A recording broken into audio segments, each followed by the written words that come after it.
নবীজি হাদিসে বলছেন যে লাতাফতারিকু আলা 73 মিল্লাহ, তোমরা 73টা দলে ভাগ হয়ে যাবে। বলি নাউজুবিল্লাহ। কত দলে ভাই? 73 মানে কিন্তু শুধু 73 নয়, 73 মানে অসংখ্য। আরবি দিয়ে যখন সংখ্যার আধিক্য বোঝায় তখন এরকম সংখ্যা প্রয়োগ করা হয়। জান্নাতের দূরত্ব 40 বছরের পথ, মানে কি 40 বছর পায়ে হেঁটে? বোঝানো হচ্ছে যে অনেক ডিস্টেন্স হলেও 40 বছরের দূর থেকে আপনি গন্ধ পাবেন। মানে জান্নাতে যে ঘ্রাণ, সুঘ্রাণ কিয়ামতের মাঠে মানুষ দেখা যাবে বহু দূর থেকে পাওয়া যাবে ইনশাআল্লাহ। একইভাবে জাহান্নামের চিৎকার বহু দূর থেকে মানুষ শুনতে পারবে ইনশাআল্লাহ। এগুলো দূরত্ব বোঝাতে এরকম 40 বছর, 70 বছর, 100 বছর, 73 এগুলো সংখ্যা প্রয়োগ করা হয়। 73 মানে শুধু 73টা দলই নয়, বাংলাদেশেই তো 100টার বেশি দল আছে না? বাংলাদেশেই তো, উপমহাদেশেই তো 100, 200, 300 দল পাওয়া যাবে। প্রত্যেক দলের উপদল, শাখা দল আছে না? তো আল্লাহ পাক বলছেন একসাথে থাকতে, নবীজি বলছেন তোমরা বিভক্ত হয়ে যাবে, ভবিষ্যৎবাণী মানে তোমরা হবে। তবে কুল্লুহুম ফিন্নার, তোমাদের প্রত্যেকটা দল জাহান্নামে যাবে। বলি নাউজুবিল্লাহ। ইল্লা মিল্লাতান ওয়াহিদা, একটা মাত্র দল ছাড়া। কিলা, তাকে বলা হচ্ছে মান হিয়া ইয়া রাসূলুল্লাহ, আল্লাহ রাসূল সেই নাজাতপ্রাপ্ত দলটা কারা, ওই মিল্লাতটা কারা? নবীজি বলছেন, খুব গৌর করে শোনেন, নবীজি বলছেন কোনো নাম বলছেন না, কোনো দলের নাম বলছেন না। তিনি বলছেন মা আনা আলাইহি ওয়া আসহাবি আল ইয়াউমা, মা আনা আলাইহি ওয়া আসহাবি আল ইয়াউমা। আজকের দিনে মানে 1400 বছর আগে যখন নবীজি বেঁচে আছেন তখনকার কথা তিনি বলছেন। আজকের দিনে আমি আর আমার সাহাবীরা যে আদর্শ, যে মতবাদ, যে আকীদা আমলের উপর আছি, এর উপরে যারা থাকবে তারা জান্নাতি ইনশাআল্লাহ। সুবহানাল্লাহ। যে কোনো দেশের হতে পারে, যে কোনো মানে ভাষার হতে পারে, যে কোনো সম্প্রদায়ের হতে পারে, যে কোনো সময়ের হতে পারে, যে কোনো সময়, সাদা কালো, ছোট বড়, ধনী গরিব, বাংলাদেশি পাকিস্তানি, যে কেউ হতে পারে। অতএব আল্লাহ রাব্বুল আলামিন বিভক্ত হতে নিষেধ করছেন, আমরা বিভক্ত হচ্ছি। আর নবীজি বলছেন তোমরা হবে। কিন্তু মনে রেখো, যারা বিভক্ত হয়ে যাবে তারা জান্নাতে যেতে পারবে না, বরং যারা ঐক্যবদ্ধ থাকবে, আমি আর আমার সাহাবী যার উপর আছি তার উপরে থাকবে, ইনশাআল্লাহ জান্নাতি। তার মানে আমরা বুঝতে পারলাম আমাদের আকীদা, আমাদের বিশ্বাস, আমাদের আমল, আমাদের মানহাজ, আমাদের প্রত্যেকটা বিষয় নবী সাল্লাল্লাহু আলাইহি ওয়াসাল্লাম সাহাবীদের অনুকরণে হতে হবে, বাস আমরা জান্নাতি ইনশাআল্লাহ। কথা কি বুঝতে সমস্যা হচ্ছে ভাই? আচ্ছা, আমি চেষ্টা করছি সহজ করে বলার জন্য। এবার আসেন, যেখান থেকে এই জায়গায় আসলাম, আমরা আমাদের ফরজ বিষয়গুলোকে নিয়ে তর্ক করি না। নামাজ 5 ওয়াক্ত কেউ তর্ক করে না, করে? এশার নামাজ 4 রাকাত পড়েছেন, কেউ তর্ক করেছে? রমজান মাসে রোজা রাখবো, কেউ তর্ক করবে? আমাদের কেবলা নিয়ে কেউ তর্ক করে? আল্লাহ একজন, এই নিয়ে বিষয় নিয়ে কেউ তর্ক করে? নবী একজন, কেউ তর্ক করে? কোরআন আমাদের একমাত্র ধর্মগ্রন্থ যার ব্যাখ্যা আছে হাদিস, কেউ কি তর্ক করে এগুলো নিয়ে? কিন্তু আল্লাহ পাক বিভক্ত হতে নিষেধ করেছেন, আমরা বিভক্ত হচ্ছি ফরজ বিষয়গুলোকে নিয়ে নয়, সুন্নত, মুস্তাহাব এই বিষয়গুলোকে নিয়ে। আমার কথা বুঝতে পারছেন কি? আমরা বিভক্ত হচ্ছি ছোটোখাটো কিছু মুস্তাহাব বিষয়গুলোকে। আমি ছোটোখাটো বলছি, ফরজের তুলনায় তো ছোট নাকি? ইসলামের প্রতিটা বিষয় গুরুত্বপূর্ণ, কিন্তু আমরা কোন বিষয়টাকে সবচেয়ে বেশি অগ্রাধিকার দিব? ফরজ, ওয়াজিব, তারপর না আস্তে আস্তে সুন্নাহ, পরে মুস্তাহাব, নফল পর্যায়ে আসবে। সমাজে যত বিভক্তি মুসলিমদের মধ্যে দেখবেন, এগুলো ফরজ নিয়ে না, এগুলো ওয়াজিব নিয়ে না। হাতকে কোথায় বাঁধবে? আমিন জোরে বলবেন, আস্তে বলবেন। পায়ের সাথে পা লাগাবে কি লাগাবে না? সূরা ফাতিহা নামাজে পড়বে কি পড়বে না? তারাবির নামাজ কয় রাকাত হবে? ঈদের তাকবীর কয় রাকাত হবে? সবে বরাতে আমল করা যাবে কি যাবে? যত বিষয়, এই সবগুলো বিষয় তো ফরজ নাকি ভাই? বলেন তো, যে কয়েকটা কথা বললাম এগুলো কি ফরজ? দুর্ভাগ্য, মুসলিম উম্মার, বাংলার মাটির মুসলমানদের একটা বড় দুর্ভাগ্য হচ্ছে আমরা ছোটোখাটো বিষয়গুলোকে নিয়ে আমাদের মধ্যে দলে দলে বিভক্ত হয়ে গেছে। ঠিক এই যে আগামীকাল আল্লাহ পাকের একটা রহমত আমাদেরকে দিয়েছেন, যে লাইলাতুল নিসফু মিনাশ শাবান, শাবান মাসের মধ্য রজনী, আল্লাহ পাকের রহমত। এই বিষয়টাকে নিয়েও বাংলাদেশে আমি দেখলাম, এটা নিয়ে আমি লেকচার দিতে চাই নাই, কারণ এগুলো আমি আসলে খুব একটা মাহফিলেও বলি না, এটা আমার ট্র্যাকও না। আমি অন্য বিষয়গুলো নিয়ে বেশি কথা বলি, আপনারা জানেন এটা। আমাকে কখনো কি হাত বাঁধা নিয়ে ঝগড়া করতে দেখেছেন? আমার লেকচারে কখনো আমিন জোরে আসতে নিয়ে কথা বলতে দেখেছেন? আমি মনে করি উম্মার এই ফিতনাময় অবস্থায় এই বিষয়গুলো হচ্ছে বেশি ইম্পর্টেন্ট আমাদের আকীদা ঠিক আছে কিনা, আমরা তাওহীদপন্থী কিনা, আমরা সুন্নাত ঠিক আছে কিনা, আমলে বেদাত ঢুকছে কিনা, আমরা হালাল খাই কিনা, সুদ থেকে দূরে থাকতে পারছি কিনা, সমসাময়িক এই বিশ্ব সম্পর্কে সচেতন কিনা, মুসলিম উম্মার বিরুদ্ধে যারা সব চক্রান্ত ষড়যন্ত্র করছে ওদের ব্যাপারে আমরা সচেতন কিনা, শেষ জামানাকে আমরা ডিল করতে পারবো কিনা। বড় বড় বিষয়গুলোকে ফোকাস না করে আমরা যখন ছোটোখাটো বিষয় নিয়ে মারামারি করতে থাকি, আস্তে আস্তে আমাদের মধ্যে ঐক্য সংহতি নষ্ট হয়, দলে দলে উম্মা বিভক্ত হয়। ঠিক এই যে এই ইস্যুটাকে নিয়েও কথা বলতে শেষে বাধ্য হচ্ছে, কারণ দেখলাম অনলাইন অফলাইনে দুইটা দল দুটাই চরমপন্থী। একদল অতিরিক্ত বাড়াবাড়ি, একটা অতিরিক্ত ছাড়াছাড়ি। বাড়াবাড়ি আর ছাড়াছাড়ি। একটা অতিরিক্ত বাড়াবাড়ি, সে একদম শবে বরাতকে মনে হয় লাইলাতুল কদরের উপরে নিয়ে যাচ্ছে আর কি। লাইলাতুল নিসফ মিনা শাবানকে কোনো কোনো ক্ষেত্রে বাড়াবাড়ি পন্থীরা একদম লাইলাতুল কদরের উপরে নিয়ে চলে যাচ্ছে। আর ছাড়াছাড়ি যারা, তারা বলছে এই রাত্রে কোনো কিছুই করা যাবে। দুইটাই চরমপন্থী, বুঝতে পারছেন না মনে কথা। একদল এটাকে নিয়ে এত বেশি বাড়াবাড়ি করছে যে এটাকে একদম লাইলাতুল কদরের উপরে নিয়ে চলে যাচ্ছে। আরেক দল দেখা যাচ্ছে এটাকে এমনভাবে পরিত্যাগ করছে না, এইতে কিছুই করা যাবে না, কোনো ফজিলতি না। এখন আসলে মধ্যমপন্থা কি, মাঝখানে আমরা কি করবো তাহলে জানার দরকার আছে কি নাই? অনেক হাদিসের অনেক আলোচনা, প্রায় 40-50 পৃষ্ঠার বই, সব আলোচনা তো মাহফিলে করা সম্ভব না। আমি সারমর্মটুকু বলি। সারমর্ম কি? হাদিসের শবে বরাত নামে কোনো শব্দ নাই, এক নম্বর কি নাই ভাই? শবে বরাত নামে কোনো শব্দ নেই। আছে লাইলাতুন নিসফু মিনা শাবান, শাবান মাসের মধ্য রজনী। শাবান মাসের মধ্য রজনী। শাবান মাস কি? উত্তর, নবী সাল্লাল্লাহু আলাইহি ওয়াসাল্লাম রমজান মাসের পর যে মাসে রোজা রাখতে বেশি গুরুত্ব দিয়েছেন তার নাম শাবান। আমার সাথে বলেন, শাবান মাস কি? নবী সাল্লাল্লাহু আলাইহি ওয়াসাল্লাম রমজানের পরে যে মাসে রোজা রাখতে খুব বেশি গুরুত্ব দিয়েছেন তার নাম শাবান।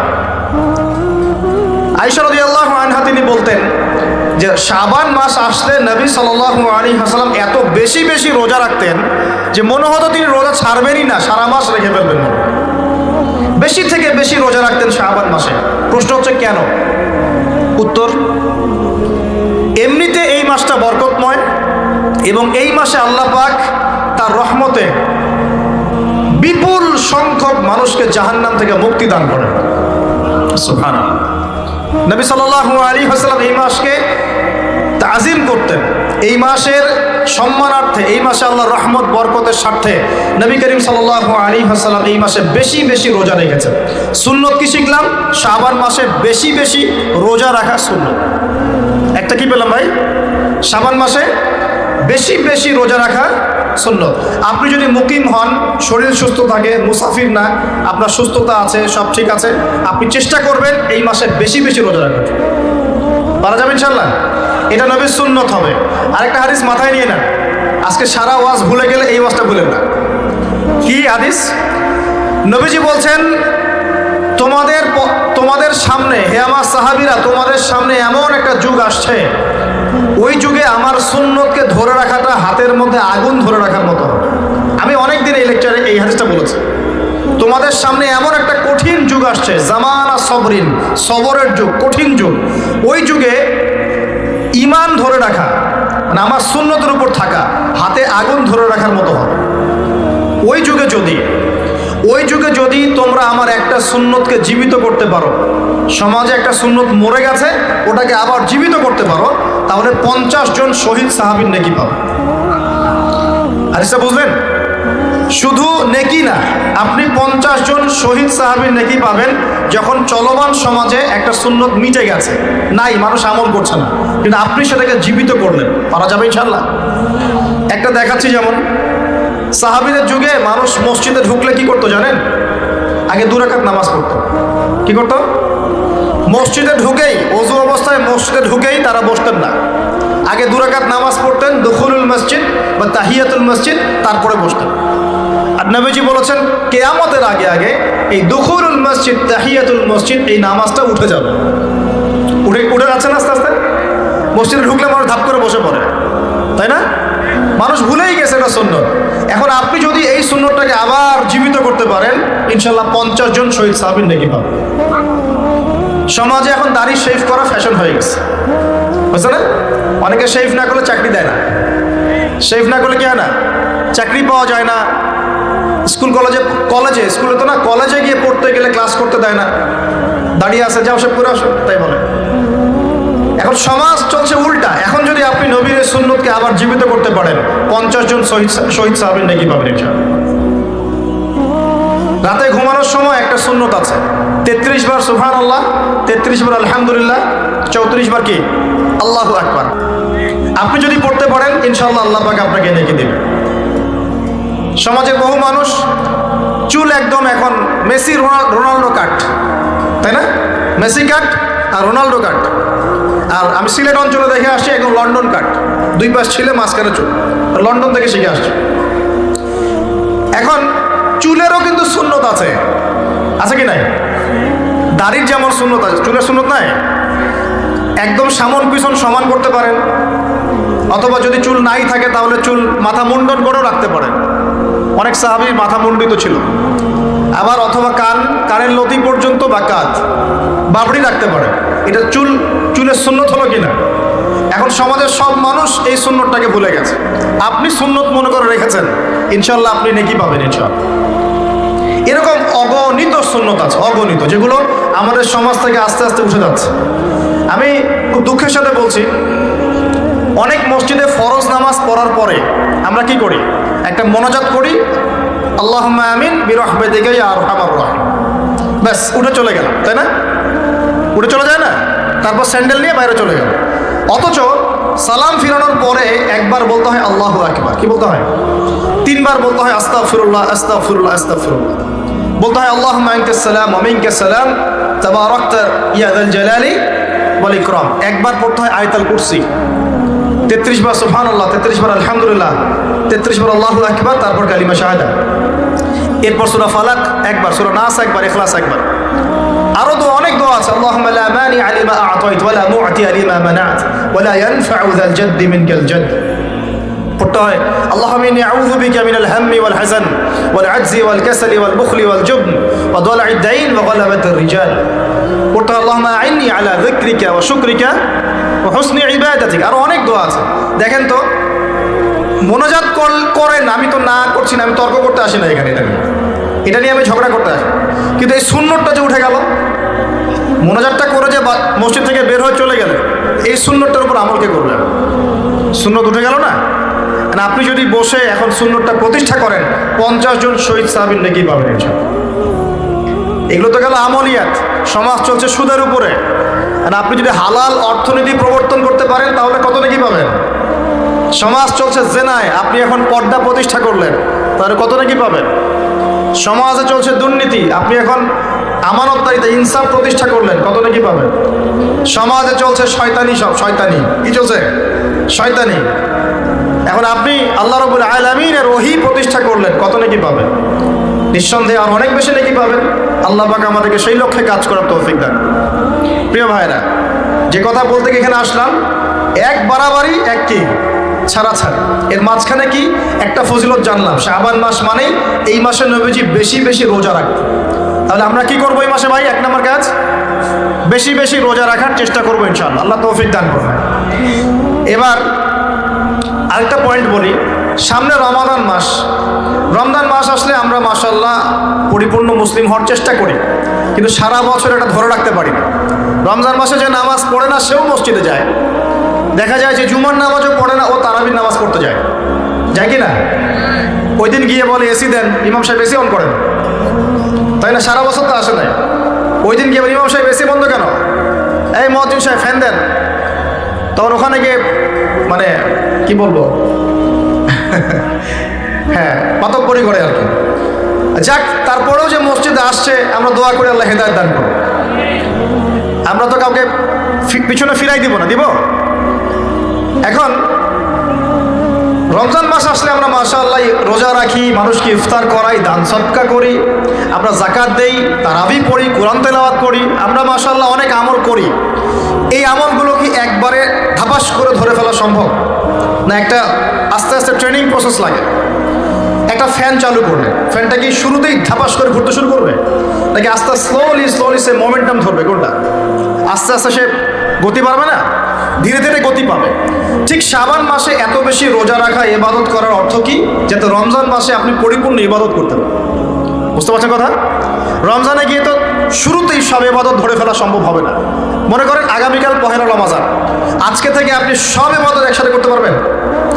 তখন কি আপনি বেগ পেতে হবে। কিন্তু একটা মাস আগে থেকে যদি ট্রেনিং নেন, ইনশাআল্লাহ রমজান মাসে ইজি হয়ে যাবে। এটা একটা কারণ নবী সাল্লাল্লাহু আলাইহি ওয়াসাল্লাম শাবান মাসে বেশি বেশি রোজা রাখতেন, আমল করতেন। আল্লাহ পাক আমাদের সবাইকে শাবান মাসে বেশি বেশি আমল করার তৌফিক দান করুন, যাতে রমজান মাসে গিয়ে আমরা সুবিধা পাই, রমজান মাসের হকটা আদায় করতে পারি। এবার এই মাসে নবী সাল্লাল্লাহু আলাইহি ওয়াসাল্লাম কি বলেছেন একটা হাদিস থেকে আগে বুঝি। এই হাদিসটা সহ অনেক হাদিসে এই একই রকম কথা এসেছে এবং এই হাদিসটা বিশুদ্ধ। এটাকে অস্বীকার করলে হাদিস অস্বীকারী হয়ে যাবে। বাড়াবাড়ি গ্রুপ, ছাড়াছাড়ি গ্রুপ, উভয়ের জন্যই নসিহত। নবী সাল্লাল্লাহু আলাইহি ওয়াসাল্লাম বলেছেন, ইন্নাল্লাহা তাআলা, নিশ্চয় আল্লাহ রাব্বুল আলামিন, লা ইয়াত্তালিউ ফি লাইলাতিন নিসফি মিন শাবান, শাবান মাসের মধ্য রজনীতে আল্লাহ রাব্বুল আলামিন তার রহমতের দৃষ্টি প্রশস্ত করেন। সুবহানাল্লাহ। আল্লাহ পাক শবে বরাত মানে আমরা যেটা বুঝি প্রচলিত অর্থে, লাইলাতুন নিসফি মিন শাবান, শাবান মাসের মধ্য রজনী, যে 15 শাবানের এই যে রজনী, এই রাতে আল্লাহ রাব্বুল আলামিন তার সৃষ্টির দিকে তার রহমতের দৃষ্টিটা প্রশস্ত করে দেখেন, প্রশস্ত করেন। এবং ওয়াগফিরু লিজামিই খালকিহি, আল্লাহ পাক তার সমস্ত সৃষ্টিকে মাফ করে দেন। আল্লাহ পাক কি করেন? তার সমস্ত সৃষ্টিকে কি করেন? মাফ করে দেন। কথাটা ভালো করে বোঝেন। আল্লাহ পাক তার সমস্ত সৃষ্টিকে মাফ করে দেন, ইল্লা, তাদেরকে ব্যতীত। এক, ইল্লা লিমুশরিকিন, এক নাম্বার যে ব্যক্তি মুশরিক, যে শিরক করে আল্লাহর সাথে, যে আল্লাহর সাথে শিরক করে। আর দুই, মুশাহিনিন, যে ব্যক্তি অন্তরে মানুষের সাথে বিদ্বেষ পোষণ করে, হিংসা বিদ্বেষ মনে আছে এরকম ব্যক্তি, এবং মনের মধ্যে শিরক আছে, শিরকি আকীদা, মুশরিক, এই দুই শ্রেণীর মানুষ ছাড়া আল্লাহ পাক সমস্ত মানুষকে মাফ করে দেন। তাহলে এই রাতের ফজিলত প্রমাণ হলো কিনা? রাতের ফজিলতটা প্রমাণ হলো কিনা? আচ্ছা, এখন এর ব্যাকআপ আরো অনেকগুলো হাদিস আছে। ওই সবগুলো হাদিসকে একত্রিত করলে এমনই কনক্লুশন আসে। এছাড়াও আরো কিছু দুর্বল হাদিস আছে, এগুলো দুর্বল, সনদগতভাবে অন্যান্যভাবে দুর্বল। ওখানে আরো কিছু পয়েন্ট পাওয়া যায় যে আর কাকে কাকে আল্লাহ পাক মাফ করেন না। সবাইকে তো মাফ করেন, আর কাকে কাকে করেন না। এই হাদিসে দুটো পেয়েছি, এটা একদম অকাট্য। এটা হলো মুশরিক, আল্লাহ পাক মাফ করেন না। দুই, যে অন্তরে হিংসা বিদ্বেষ পোষণ করে, হিংসা বিদ্বেষ আছে, এদেরকে আল্লাহ মাফ করেন না। আরো কিছু দুর্বল বর্ণনা থেকে পাওয়া যায়, এটা দুর্বল বর্ণনা, কিন্তু জেনে রাখতে তো সমস্যা নাই। সমস্যা আছে? আর পাপ তো পাপই, দুর্বল হাদিসে আসুক আর কঠিন হাদিসে আসুক, পাপ তো পাপই নাকি? পাপ ছাড়তে কোনো সমস্যা আছে? তো তৃতীয় এক শ্রেণীর নাম পাওয়া যায়, যারা হচ্ছে আত্মহননকারী, নিজেরা নিজেদেরকে আত্মহত্যা করেছে, এদেরকে আল্লাহ মাফ করেন। আত্মহনন বোঝেন কিনা? আত্মহত্যা যারা করে, আত্মহনন, এটা একটা শ্রেণী পাওয়া যায়। 4 নম্বর একটা পাওয়া যায় আত্মীয়তার সম্পর্ক ছিন্নকারী, আত্মীয়তার সম্পর্ক ছিন্নকারী। 5 নম্বর একটা পাওয়া যায়, সেটা হলো মাদক দ্রব্য সেবনকারী, মাদক দ্রব্য সেবনকারী। যুবকরা খুব ভালো করে শোনো এগুলো। মাদক দ্রব্য সেবনকারী আল্লাহ সবাইকে মাফ করেন, মাফ করছেন না। আরেকটা পাওয়া যায়, সেটা হলো যারা জেনার পাপে লিপ্ত আছে। কিসের পাপে ভাই? জেনার পাপ। এরকম আর কিছু ব্যাকআপ পাওয়া যায়, কিন্তু এগুলোর বর্ণনা দুর্বল। বর্ণনা কি? দুর্বল। কিন্তু পাপ তো পাপই নাকি? এই পাপগুলো তো পাপ। এই পাপগুলো করলে কি আল্লাহ খুশি হন? অকাট্য সহি থেকে পাওয়া যায় এই দুইটা, মুশরিক এবং মুশাহিদ। যারা শিরক করে, অন্তরে বিদ্বেষ পোষণ করে, আল্লাহ পাক এদেরকে মাফ করেন। এখন আগে জানি শিরক থেকে কিভাবে বাঁচবো, শিরক কি এবং কেন, তারপরে জানবো হিংসা বিদ্বেষ, তারপরে আমরা যাব এই রাত্রে আমরা কি করতে পারি। মনে রাখবেন, আমল করতে হবে 3টা বিষয় খেয়াল রেখে। কয়টা বিষয় ভাই? আমল করতে হবে 3টা বিষয় খেয়াল রেখে। এক, আমল করতে হবে একমাত্র আল্লাহ পাকের সন্তুষ্টির জন্য। 1 নম্বর কি বলেন? এক আল্লাহর সন্তুষ্টির জন্য, কারো সন্তুষ্টির জন্য না, কারো জন্য না, শুধু কার জন্য? দলিল হচ্ছে ইন্নাস সালাতি ওয়া নুসুকি ওয়া মাহইয়ায়া ওয়া মামাতি লিল্লাহি রাব্বিল আলামিন ফাসাল্লি লিরাব্বিকা ওয়ানহার। দুই, আমল হতে হবে একমাত্র নবী সাল্লাল্লাহু আলাইহি ওয়াসাল্লামের সুন্নাত মোতাবেক। কার সুন্নাত মোতাবেক? নবী এবং সাহাবীদের সুন্নতের সাথে মেলে না সেই আমল করা যাবে না। নবী এবং সাহাবীদের সুন্নতের সাথে মেলে না সেই আমল করা যাবে না। তিন নাম, আমলটা যত সুন্দরী মনে হোক, আমলটা যত সুন্দরী মনে হোক আর যত মানুষই করুক, যত মজাদার মনে হোক না কেন, নবী করেন নাই, সাহাবীদের থেকে প্রমাণ নাই, আমল করবো না। করলে বেদাত হয়ে যাবে। কি হবে? বেদাত হয়ে যাবে। আর তিন নাম্বার হচ্ছে আমলগুলো করার আগে অবশ্যই আপনার রিজিকটাকে হালাল করতে হবে। কি করতে ভাই? ব্যাস এই তিনটা শর্ত পূরণ করে আমল করলে ইনশাআল্লাহ তাআলা আমরা জান্নাতে যাবো। ইনশাআল্লাহ আমরা আশাবাদী আল্লাহ পাক আমাদেরকে জান্নাত দিবেন ইনশাআল্লাহ। আল্লাহ পাক এক রাতে রহম করে সমস্ত মাখলুক সৃষ্টিকে মাফ করে দিচ্ছেন, শুধু শিরক এবং হিংসা বিদ্বেষ পোষণকারীকে মাফ করছেন না। বুঝতে হবে এই পাপ দুটো কত কঠিন। এবার আসেন প্রথমে একটু শিরক নিয়ে কথা বলি, তারপরে মুশাহিন নিয়ে কথা বলি।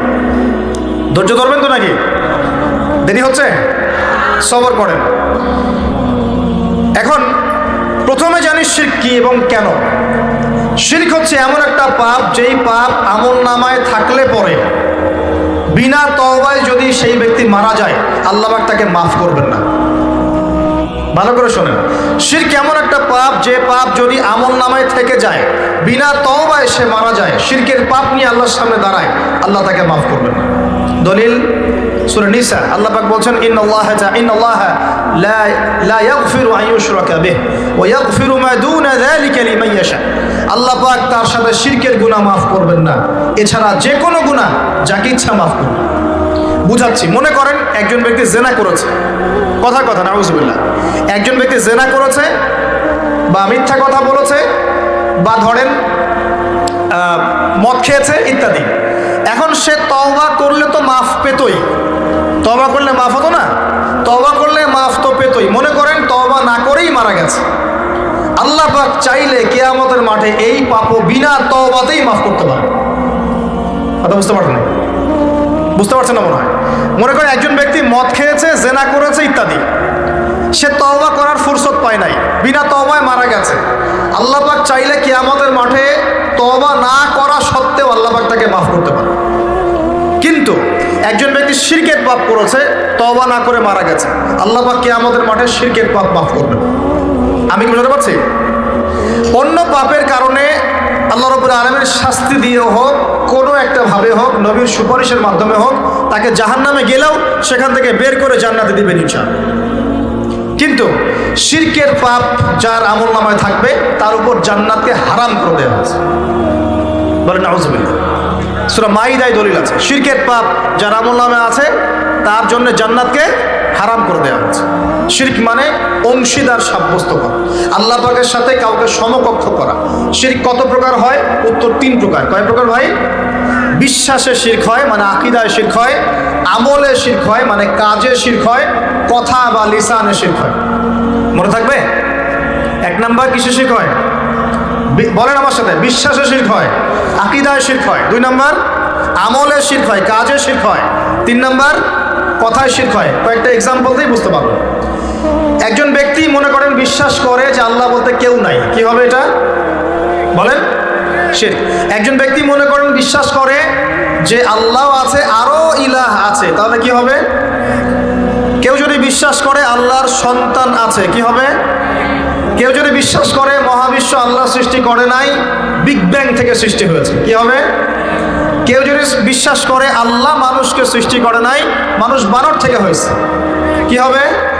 আচ্ছা, বিশ্বাসগত সে। কেউ যদি মনে করে আল্লাহ ছাড়া অমুকে আমার সন্তান দিতে পারে, কি হবে? কেউ যদি বিশ্বাস করে যে আল্লাহকে পাওয়ার জন্যে আমাকে মাধ্যম ওসিলা পূজা করতে হবে, তাহলে কি হবে? কেউ যদি চন্দ্র, সূর্য, গ্রহ, নক্ষত্র, গাছপালা, মূর্তি এসবে পূজা করে, কি হবে? এগুলো বিশ্বাসগত শিরক। কেমন শিরক ভাই? বিশ্বাসগত শিরক। দুই নম্বর আসেন আমলগত, কাজগত শিরক। কেমন? মনে করেন সেজদা করতে হয় কার জন্যে? কেউ যদি এখন কবরে গিয়ে সেজদা করে কি হবে? আল্লাহর জন্য সেজদা করতে হয় না কবরে সেজদা করতে হয়? সেজদা কার জন্য? আচ্ছা, তাহলে শিরক হবে। কুরবানি কার জন্য করতে হয়? কেউ যদি এখন মনে করেন জিনকে সন্তুষ্ট করার জন্য কুরবানি করে দেবে, কি হবে? এখনকার যুগে কিন্তু বহু মানুষ জিনের উপাসনা করে। এখনকার যুগে বহু মানুষ জিনের উপাসনা করে, আর জিন বলে একটা জাতি আছে আমাদের সাথে চলাফেরা করে, আমরা দেখতে পারি না। আমরা কি সব দেখতে পারি? আমরা কি সব জানি? আমরা তো আমাদের আত্মাকেই দেখতে পারি না। এত ঘুমাই গেছেন, আত্মা চলে গেছে, দেখতে পারছেন? আর আমরা কি জানি? আমরা কতটুকু জানি আগামীকাল কি হবে আপনার সাথে বলেন দেখি? কেউ জানে? আমাদের জ্ঞান কত ক্ষুদ্র, বুঝতে পারলাম। আগামীকাল কি হবে তাই জানি না, আমার আত্মাকেও চোখে দেখি না। আর আমি যদি দাবি করি এখন আমি সব জানতাম, তাহলে কি হবে? অতএব জিন জাতি আমাদের মধ্যেই আছে কি নাই? ওমা খালাকতুল জিন্না ওয়াল ইনসা ইল্লা লিয়াবুদুন, আমি জিন আর মানুষকে শুধুমাত্র আমার ইবাদত করার জন্যই সৃষ্টি করেছি। আল্লাহ পাক আমাদের সবাইকে আল্লাহ পাকের সত্য বোঝার তৌফিক দান। এবার আসেন, আপনাদের পার্বত্য এলাকায় জিনের উপাসনা হয়। এখন বললেন ভাই কেমন করে জানলেন? যত তান্ত্রিক মান্ত্রিক কবিরাজ জাদুকর সব এই পাহাড়ি এলাকায় ঘুরে বেড়াচ্ছেন, এবং চোখ কান খোলা রাখলে আপনারাও বুঝতে পারবেন জিনের উপাসনা করলে অনেক কিছু ভেলকিবাজি দেখানো যায়। জিনকে আল্লাহ পাক কিছু ক্ষমতা দিয়েছেন। জিন অনেক দূর থেকে দেখতে পারে। মনে করেন যে কেউ একজন এখানে বসে আছে, সে দাবি করছে যে সে অলৌকিক ক্ষমতার অধিকারী, অথচ ওর কাছে জিন আছে। কি আছে? জিন। এখন আপনি শুনেছেন যে অমুক জায়গায় অমুক বাবা আছে, সে অনেক বড় ক্ষমতার অধিকারী, তো যাই দেখি ওনার কি ক্ষমতা। এখন আপনি রাস্তায় আসছেন, তার সেই জিন তো আগেই দেখতে পাচ্ছে আপনি আসছেন দূর থেকে, সে আগে খবর দিল আসতেছে মক্কেল, ওই যে মক্কেল আসতেছে। এখন সে বলল যে ওই ব্যক্তির সাথে যে জিন আছে ওর সাথে কানেকশন করো। সবার সাথে একটা জিন আছে না? আছে কি? হ্যাঁ, একটা করে জিন শয়তান আছে না সবার সাথে? দুইজন ফেরেশতা একজন জিন সবার সাথেই আছে, আছে কি নাই? আপনার জিন জানে আপনার সাথে অতীতে কি হয়েছিল? জানে তো। আপনার জিন আপনার সাথে আছে না শুরু থেকে? তাহলে আপনি 1 মাস আগে কি করেছেন আপনার জিন তো জানে। ও ভবিষ্যৎ জানে না কিন্তু অতীত তো জানে। ও তো ভবিষ্যৎ জানে না কিন্তু অতীতে আপনি কি করেছেন ও তো জানে না? এখন এ ওর সাথে এই কারিনের সাথে যোগাযোগ করছে। এ ওকে বলছে এই তো 1 মাস আগে অমুক মেয়ের পিছনে দৌড়াইছিল, এই 1 মাস আগে অমুক একটা মেয়ের পিছনে দৌড়াইছে, ওই মেয়েকে পাওয়ার খুব চেষ্টা করছে। এ তো 1 মাস আগে ব্যবসায়ী কাজ করছে, এই তো 1 মাস আগে ওই কাজ করছে। এখন আপনি হেঁটে হেঁটে আসলেন, এদিকে খবর পাস করা শেষ, এসে বললেন বাবা আপনার কি ক্ষমতা, আমি আপনার ক্ষমতার নিদর্শন দেখতে চাই। সেই বাবা এখন বলছে যে তুই তো সেই ব্যক্তি না, তোর নাম অমুক না? আপনি তো ভেবাচাকা খেয়ে গেলেন। হ্যাঁ তাই তো, আমার নাম তো অমুক। তুই তো 1 মাস আগে এই মেয়ের পিছনে ঘুরছিস না? হ্যাঁ তাই তো, আপনি কেমন করে জানলেন? তুই 1 মাস আগে এই কাজ করছিস না? হ্যাঁ তাই তো, আপনি কেমন করে জানলেন? আপনার তো চোখ একদম আসমান উঠে গেল। বাপরে বাপ, সে তো আমার অতীতের সব বলে দেয়, সে তো আমার অতীতের সব বলে দেয়। তুই অমুক জায়গায় এটা পাপটা করছিস না? তুই এই জায়গায় ওটা লুকায় রাখছিস না? ব্যাস, আপনার মাথা খারাপ। জিনের উপাসনা করে মানুষ অনেকেই। আর জিনরা কি করে? অনেক সময় আসমানের কাছে যায় সংবাদ নেয়ার জন্য। সূরা মুলক পড়েন, সূরা মুলকের 1ম পৃষ্ঠা পড়েন। আল্লাহ পাক ওদেরকে তাড়ানোর জন্য আসমানের মধ্যে এই উল্কাপিণ্ড নক্ষত্র নিক্ষেপ করেন। রুজুম আল্লিশ শায়াতিন, আল্লাহ বলেছেন এই নক্ষত্রগুলা আমি রুজুম আল্লিশ শায়াতিন, শয়তানদেরকে তাড়ানোর জন্য রেখেছি। সুবহানাল্লাহ। পৃথিবীতে অনেক কিছুই ঘটে, আমরা খালি চোখে বুঝতে পারি না। এখন কেউ যদি জিনের উপাসনা করে, জিনকে সন্তুষ্ট করার জন্য এই কুরবানি করে, তাহলে কি শিরক হবে কিনা? সেজদা কার জন্যে? অন্য কারোর জন্য করলে কি হবে? কুরবানি কার জন্যে? অন্য কারোর জন্য করলে কি হবে? কার নামে কসম করতে হয়? যদি অন্য কারো নামে কসম করি, এই যে এখন বাপের নামে কসম, মায়ের নামে কসম করেন কেন? কসম করা যাবে না এভাবে। মান হালাফা বিগাইরি ইসমিল্লাহি ফাকাদ কাফার, কেউ যদি আল্লাহ ছাড়া অন্য কারো নামে কসম করে সে কুফরি করবে। যদি কসম করতেই হয় আপনাকে আল্লাহরই কসম করতে হবে। যদি কসম করতে হয় কার কসম করবেন? আর আল্লাহর কসম করে কি মিথ্যা বলতে পারবেন? মিথ্যা বললে তখন কাফারা দেওয়া লাগবে। আচ্ছা, কাফারা কি? সবচেয়ে সহজ কাফারা হচ্ছে 3টা রোজা রাখা। কয়টা রোজা? 3টা। আসেন আমরা যাই। এখন কসম করবো আল্লাহর জন্যে। দোয়া করেন কার কাছে? দোয়া কার জন্যে? এখন যদি অন্য কারো কাছে দোয়া করা শুরু করি, সন্তানকে দিবে, অন্য কারো কাছে চাওয়া শুরু করি, মনে করেন আপনার রোগ ব্যাধি দেওয়ার ভালো করার মালিককে। যদি এখন আপনি একটা আংটি পরে মনে করেন এই আংটি আপনার রোগ ভালো করবে, কি হবে? শিরক হবে কি না? এরকম অগণিত কাজের শিরক আমরা করছি। আল্লাহ পাক আমাদের শিরক থেকে বাঁচান না। ভবিষ্যতের মালিককে, সময়ের মালিককে। ভবিষ্যৎ কে জানে? রাস্তায় টিয়া পাখি দেখে ভাগ্য পরীক্ষা করছে, ও কি ভবিষ্যৎ বলতে পারবে? যদি ওখানে গিয়ে হাত দেখান শিরক হবে না? রাশিফল দেখা যায়, রাশিফল কি? রাশিফল আজকে তোমার দিনটা কেমন যাবে, কালকে তোমার দিনটা কেমন যাবে, আছে না? তো এগুলো বিশ্বাস করলে কি হবে? এরকম পদে পদে শিরকে নিমজ্জিত আছে। এগুলো তো গেল আমলগত শিরক, আরো অনেক শিরক আছে। আমাদের কথার মধ্যেও শিরক হয়। কিসের মধ্যে? কথার মধ্যে। যেমন আমরা বলি ডাক্তার ভালো ছিল, না হলে রোগীকে বাঁচানো যেত না, বলি কি না? অনেকে বলি না? শিরক হবে। কেউ যদি বলে যে ড্রাইভারটা ভালো ছিল, না হলে গাড়ি নির্ঘাত অ্যাক্সিডেন্ট করতো, কি হলো কথায়? আরেকটা বিষয় আছে, আমরা অনেক সময় ইবাদত করি মানুষকে দেখানোর জন্য। সবাই বড় দানবীর বলবে, আমাকে নামাজি বলবে, এটাও কি? এটাও শিরক। কথার মধ্যে আর অনেক শিরক করি। সার্বভৌম ক্ষমতার মালিককে, তাবারাকাল্লাযী বিয়াদিহিল মুলক, সার্বভৌম ক্ষমতার মালিককে। আর আমরা যদি মনে করি আমরাই সার্বভৌম ক্ষমতার মালিক, কি হবে? শিরক হবে না? এরকম প্রচুর শিরকে আমরা নিমজ্জিত আছি। সবচেয়ে বড় যে শিরকটা এখনকার বিশ্বে চলছে সেটা হলো আল্লাহ পাকের হালালকে আমরা হারাম করে নিচ্ছি, আল্লাহর হারামকে হালাল করে নিচ্ছি। করছে কি না? বুঝতে পারছেন না মনে হয়। মাদক দ্রব্য কি হালাল না হারাম? আমরা অনেক সময় হালাল করে নিয়েছি, নাই? জেনা হারাম না হালাল? আমরা এখন জেনাকে প্রমোট করছি, উস্কে দিচ্ছি। সমকামিতা হালাল না হারাম? এই সমকামিতার ব্যাধি ছড়িয়ে পড়েছে এখন সমাজের রন্ধ্রে রন্ধ্রে, পড়েছে না? এদেরকে আল্লাহ পাক এমন শাস্তি দিবেন যেই শাস্তি আল্লাহ পাক কুল কায়নাতে কাউকে দেন নাই। কেমন শাস্তি দিবেন? কওমে লূতকে আল্লাহ রাব্বুল আলামিন মাটি থেকে উপরে উঠিয়ে আকাশ থেকে পাথর বর্ষণ করে থেতলে দিয়ে আবার মাটিতে দাফন করে দিয়েছে কওমে লূতকে। আল্লাহু আকবার। এই শাস্তি অপেক্ষা করছে এদের জন্য। সুদ হালাল না হারাম? আমরা কি এটাকে জায়েজ করে দিচ্ছি কিনা, খাচ্ছি কিনা? তো এই বিশ্বের সবচেয়ে বড় একটা সমস্যা চলছে, আল্লাহ পাকের হারামকে আমরা হালাল করছি, হালালকে হারাম করি, এটাও শিরক। এখন আল্লাহ পাক যে বলছেন সবাইকে মাফ করে দিবেন, আল্লাহ পাক শিরক যে করে তাকে মাফ করবেন না। এখন বলেন কত পার্সেন্ট মানুষ মাফ পাবে? এই পাপগুলো কত মানুষ করছে? সবাই করছে না? মোটামুটি সবাই মোটামুটি শিরক করছে। আমরা আল্লাহ পাক আমরা সবাইকে শিরকের পাপ থেকে বাঁচিয়ে রাখুন।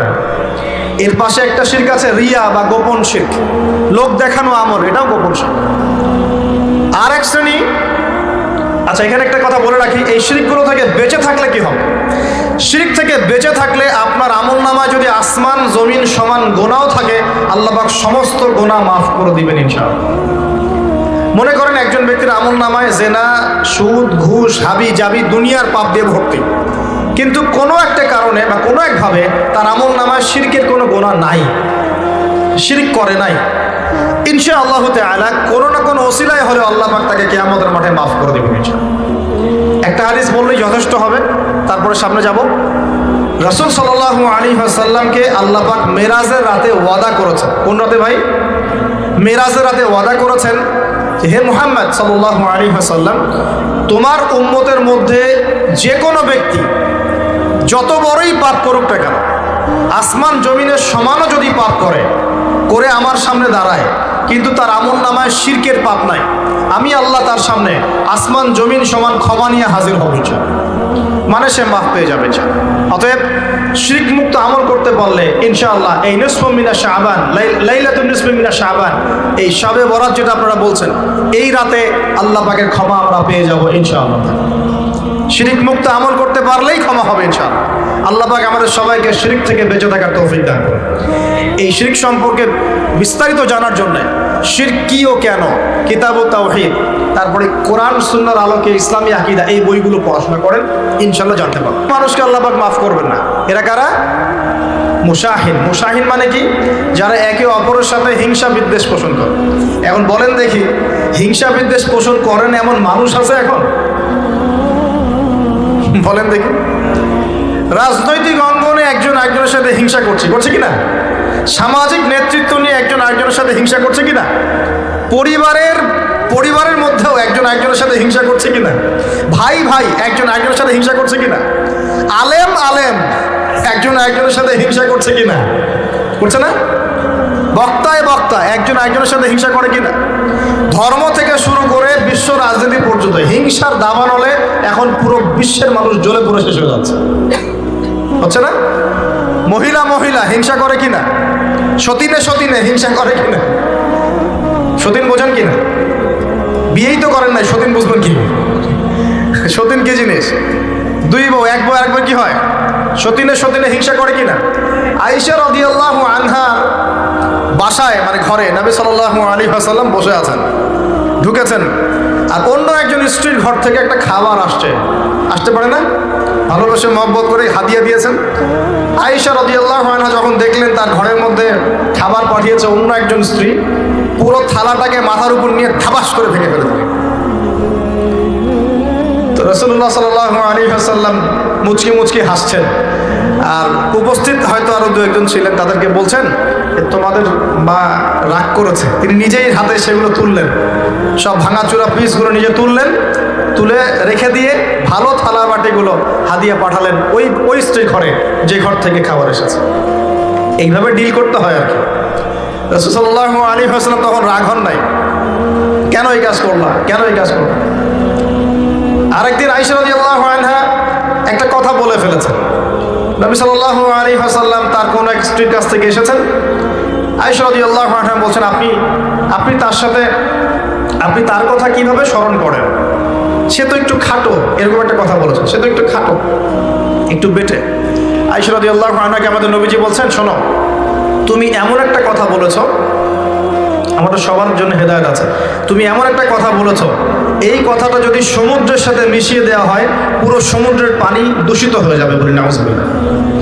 এই যে এতটুকু কথা, যে সে তো একটু খাটো ইয়া রাসূলুল্লাহ, এই যে এতটুকু কথা, খালি এই যে কত কালো, কত অমুক, কত তমুক, কত গরিব, কত কৃষক, কত ছোট লোক, কত এই যে রিক্সাওয়ালা, আমরা কথা বলি না এগুলা?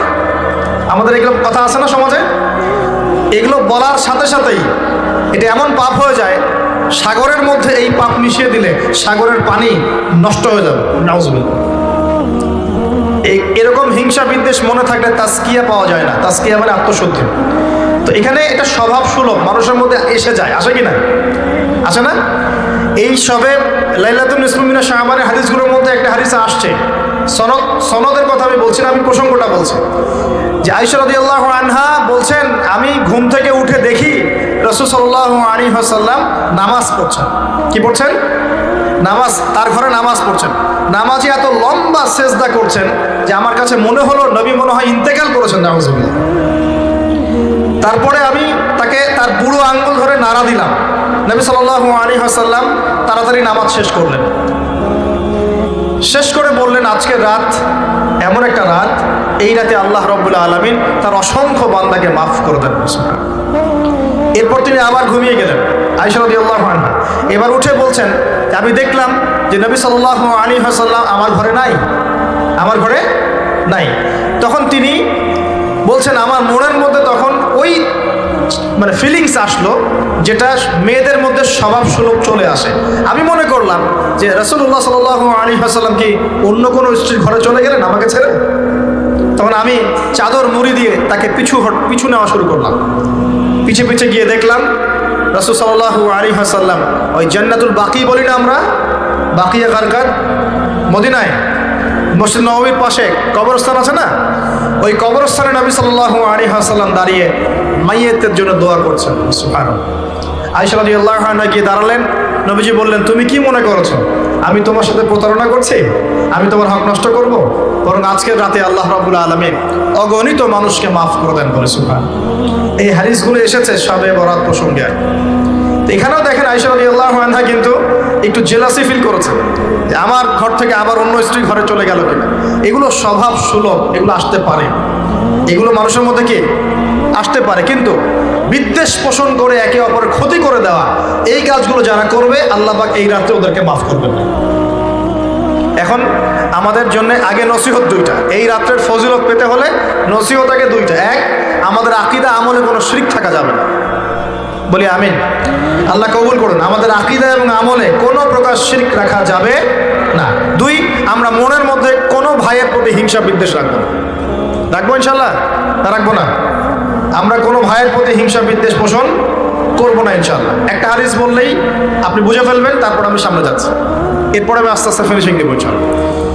আল্লাহর রাসূল বলেছেন সাল্লাল্লাহু আলাইহি ওয়াসাল্লাম, তিনি বলেছেন যে তোমরা ততক্ষণ পর্যন্ত জান্নাতে যেতে পারবে না, ভালো করে শোনেন, তোমরা ততক্ষণ পর্যন্ত জান্নাতে যেতে পারবে না যতক্ষণ তোমরা প্রকৃত মুমিন না হচ্ছ, প্রকৃত মুমিন না হচ্ছ। আর তোমরা ততক্ষণ পর্যন্ত প্রকৃত মুমিন হতে পারবে না যতক্ষণ পর্যন্ত না পরস্পরকে ভালো না বাসছো, পরস্পরকে ভালো না বাসছো। এই ভালোবাসা আবার বয়ফ্রেন্ড গার্লফ্রেন্ড ভালোবাসা না, দিনই ক্ষেত্রে ভালোবাসা। আর আমি কি তোমাদেরকে জানিয়ে দিব কি করলে তোমরা পরস্পরকে ভালোবাসতে পারবে? সাহাবীরা বলছেন অবশ্যই বলুন ইয়া রাসূলুল্লাহ।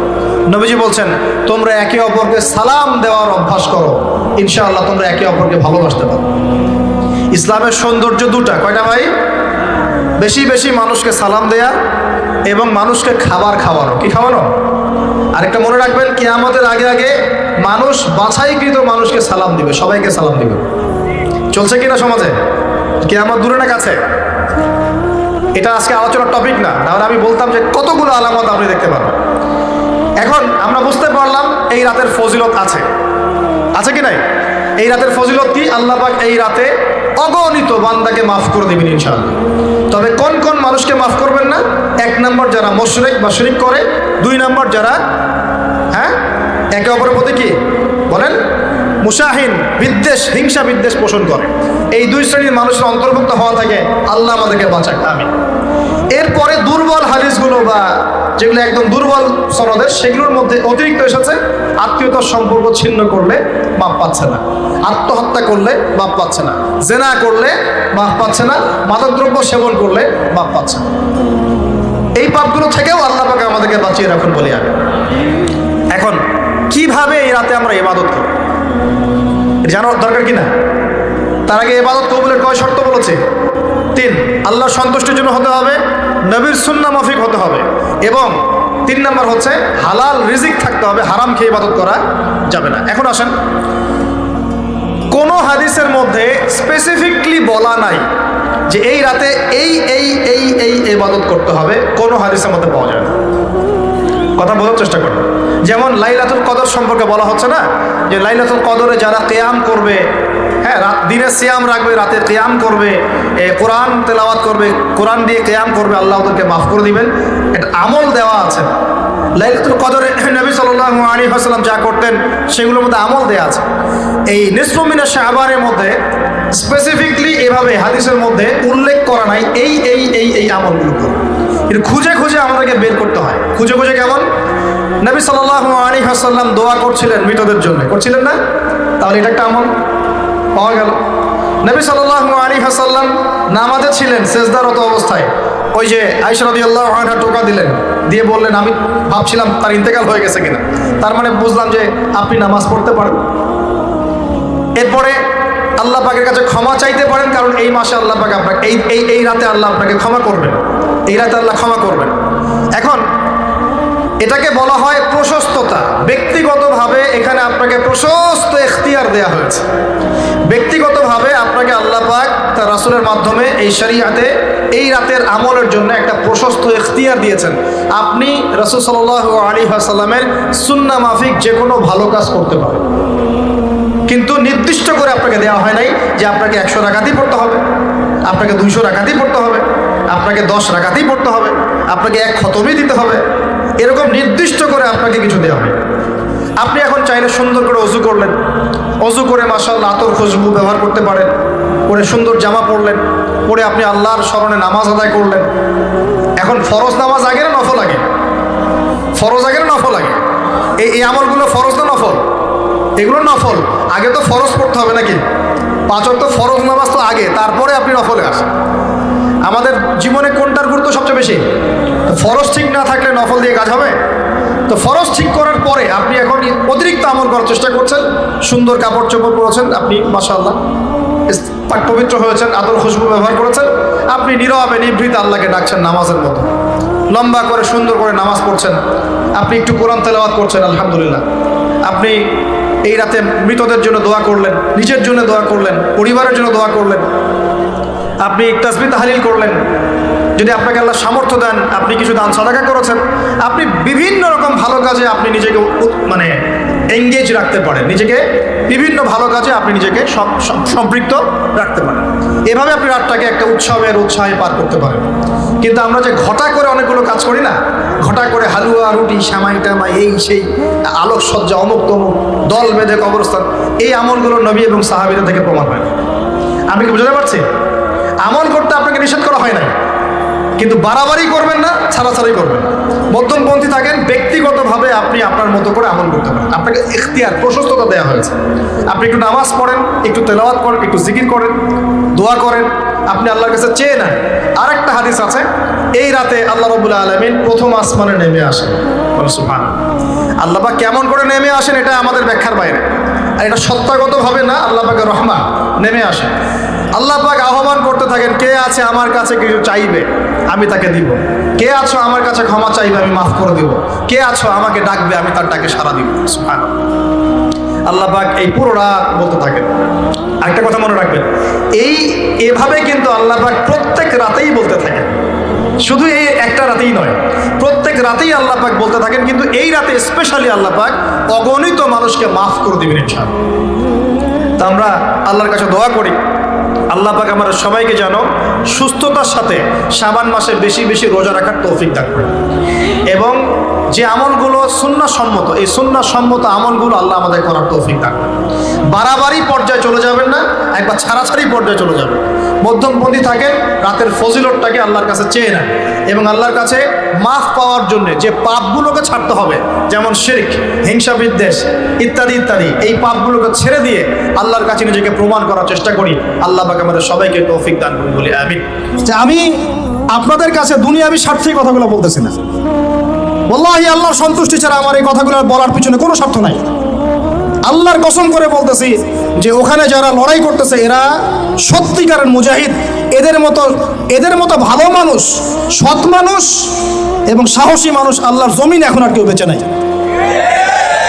এবং ওদের উপরে যা জুলুম হয়েছে বিগত 100 বছর থেকে, এরকম জুলুম পৃথিবীর ইতিহাসে কারো উপরে কখনো হয় না। এরাই বিশ্বের নতুন ফেরাউন, এরাই বিশ্বের নতুন নমরুদ। আল্লাহ রাব্বুল আলামিন এই জালেমদেরকে যেন ধ্বংস করেন, আল্লাহুম্মা আমিন। আল্লাহ পাক মাজলুমদের উপর নুসরা নাজিল করেন, আল্লাহুম্মা আমিন। বিষয়টা হচ্ছে এই, আমরা মুসলিম পরিবারে জন্ম নিয়েছি, বাট এগুলো বুঝি না, অর্থনীতি হালাল হারাম বুঝি না। আল্লাহ বলছেন সুদ খায়ও না, এটা মায়ের সাথে জেনা করা, আল্লাহর সাথে যুদ্ধ করা, রাসূলের সাথে যুদ্ধ করা, তাও খাচ্ছি দিব্যি। আমাকে বলেন, মনে করেন এখানে একটা বিল্ডিং আছে, এটা একটা পতিতালয়, নাউজুবিল্লাহ।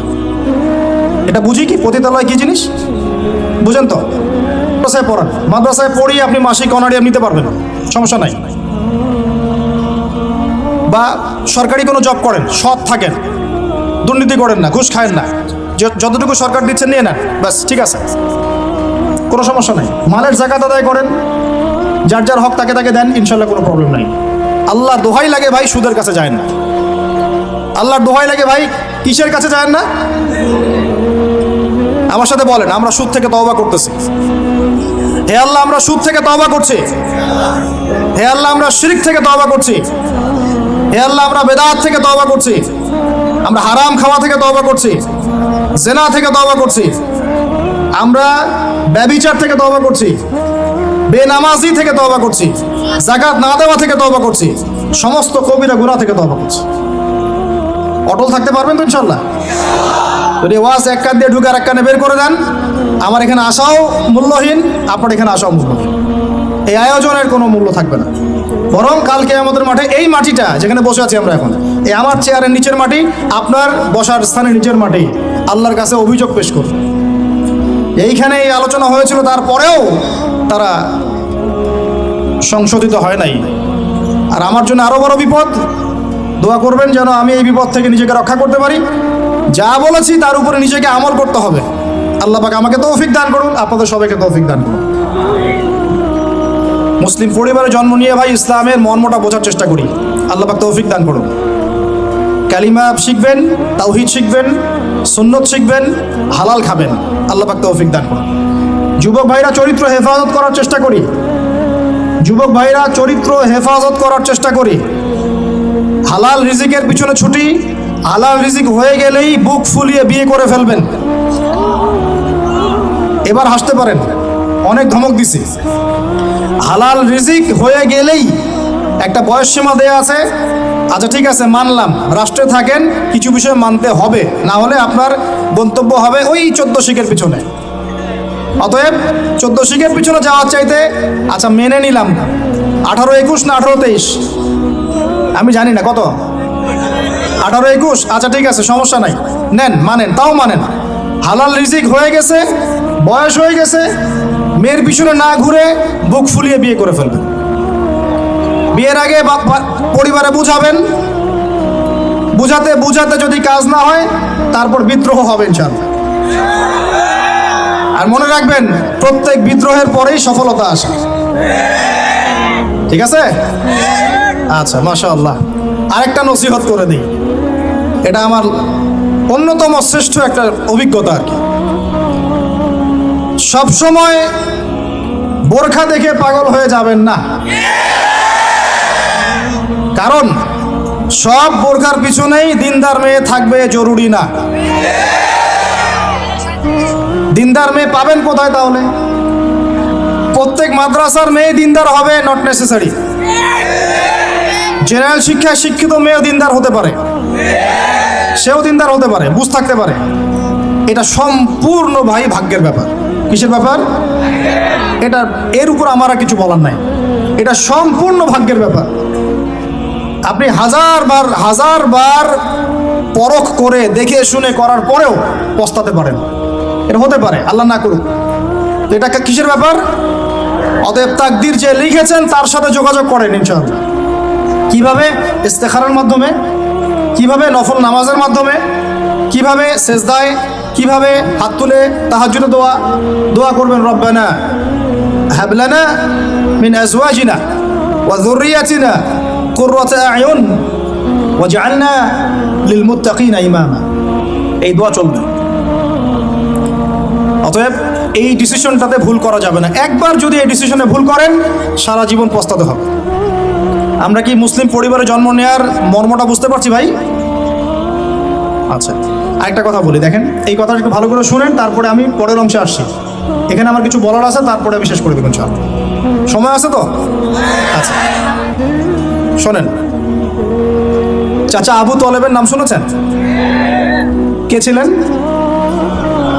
নবী সাল্লাল্লাহু আলাইহি ওয়াসাল্লামের, একটু বুঝাই, নবী সাল্লাল্লাহু আলাইহি ওয়াসাল্লামের জন্মের আগেই তার বাবা চলে যান, ইতিম মুহাম্মদ সাল্লাল্লাহু আলাইহি ওয়াসাল্লাম। তার মা আমিনা 6 বছর বয়সে ইন্তেকাল করেন। সিচুয়েশন বুঝতে পারছেন? 6 বছর একটা বাচ্চার বাবাও নাই, মাও নাই। তার দাদা আব্দুল মুত্তালিব তাকে সাথে রাখেন, খুব আদর করেন, খুব মহব্বত করেন, যেখানে যান সাথে করে নিয়ে যান। তিনি নেতা মানুষ, তার পাশের চেয়ারে তাকে বসতে দেন, বলেন আমার এই নাতি একদিন সাইয়েদ হবে, নেতা হবে, এই কথা বলেন। তিনি ইন্তেকাল করলেন 8 বছর বয়সে। তারপরে দায়িত্ব পেলেন চাচা আবু তলেব। নাম কি? এই 8 বছর বয়স থেকে নিয়ে নবী সাল্লাল্লাহু আলাইহি ওয়াসাল্লাম নবী হয়েছেন 40 বছর বয়সে, আর মক্কায় ছিলেন 13 বছর, প্রায় 53 বছর। প্রায় 53 বছর পর্যন্ত, 8 থেকে 53 বছর পর্যন্ত, এই যে লম্বা সময় চাচা আবু তলেব নবী সাল্লাল্লাহু আলাইহি ওয়াসাল্লামকে পাহাড়ের মতো প্রোটেক্ট করেছেন, পাহাড়ের মতো। পাহাড়ের পিছনে আপনি দাঁড়ালে কি বাতাস লাগবে? এভাবে তিনি প্রোটেক্ট করেছেন নবী সাল্লাল্লাহু আলাইহি ওয়াসাল্লামকে। তার সন্তানদেরকে যা খাওয়াতেন তার চেয়ে ভালোটা নবীকে খাওয়াতেন সাল্লাল্লাহু আলাইহি ওয়াসাল্লাম। স্পেশাল রান্না তৈরি করে তাকে ডেকে নিয়ে বসতেন, কারণ এতিম ছেলে, মনে কষ্ট আছে, হয়তোবা সবার সামনে বলতে পারে না, ব্যাপারটা বুঝেন না? তিনি এইভাবে ট্রিট করতেন। এমনকি নবী হওয়ার পরে আল্লাহর নবী সাল্লাল্লাহু আলাইহি ওয়াসাল্লামের বিরুদ্ধে পুরা সমাজ চলে গেল। কেউ গালি দেয়, কেউ বলে সাহের, কেউ বলে কাযযাব, কেউ বলে ফারিকুল জামা।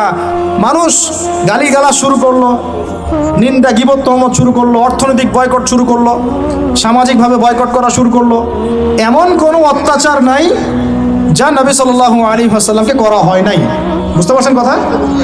এইরকম একটা সিচুয়েশনেও চাচা আবু তালেব তিনি বলছেন, তারা তোমার দিকে আসতে পারবে না দলে দলে যতদিন আমি আবু তালেব দাফন হচ্ছি না মাটির তলে। কথা বুঝতে পারছেন? তারা তোমার দিকে আসতে পারবে না দলে দলে যতদিন আমি আবু তালেব দাফন হচ্ছি না মাটির তলে। এইরকম মানুষ চাচা আবু তালেব।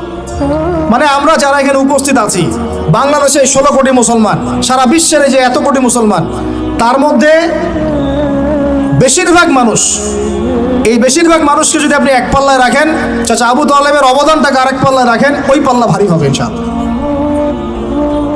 কিন্তু শেষ পর্যন্ত চাচা আবু তালেব কালিমা লা ইলাহা ইল্লাল্লাহ পড়তে পারলেন না।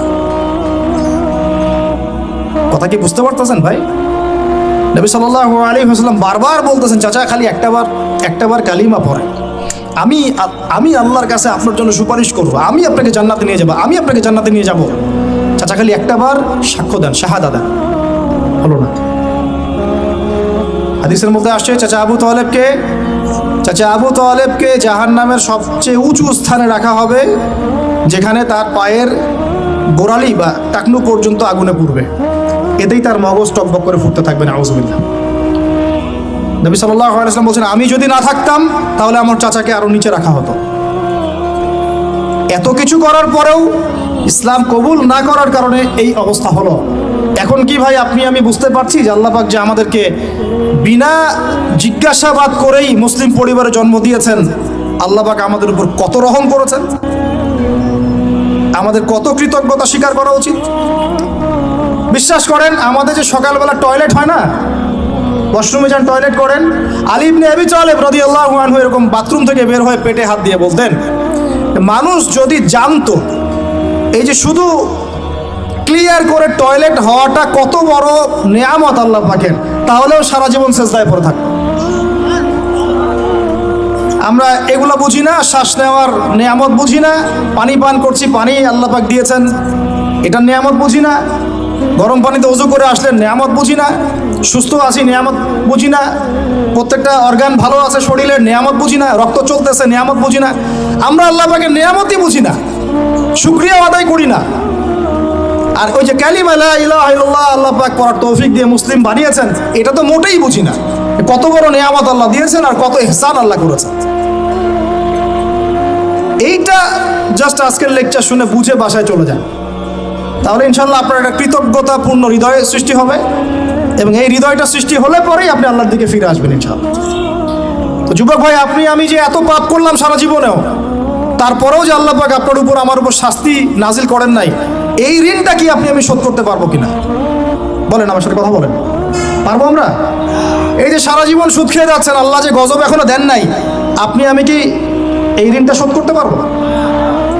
এই যে মেয়েগুলো তোমরা যে পর্দা করতেছো না, বেহায়ের মতো বেপর্দায় ঘুরে বেড়াচ্ছ, এখন আল্লাহ পাক এখনো শাস্তি দেন নাই, শুকরিয়া আদায় করতে পারবে?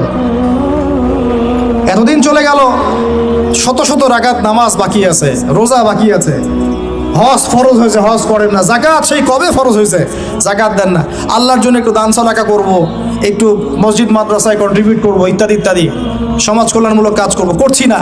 আল্লাহ যে এখন পর্যন্ত এভাবে সুস্থ রেখেছেন, নেয়ামতের শুকরিয়া আদায় করতে পারবো আমরা? আল্লাহ পাক এই জন্য অনেক ভিতর থেকে কিছু কথা বলেছেন, ইন্নাল ইনসানা যালুমান জাহুলা, মানুষ জালেম জাহেল, মানুষ জালেম জাহেল।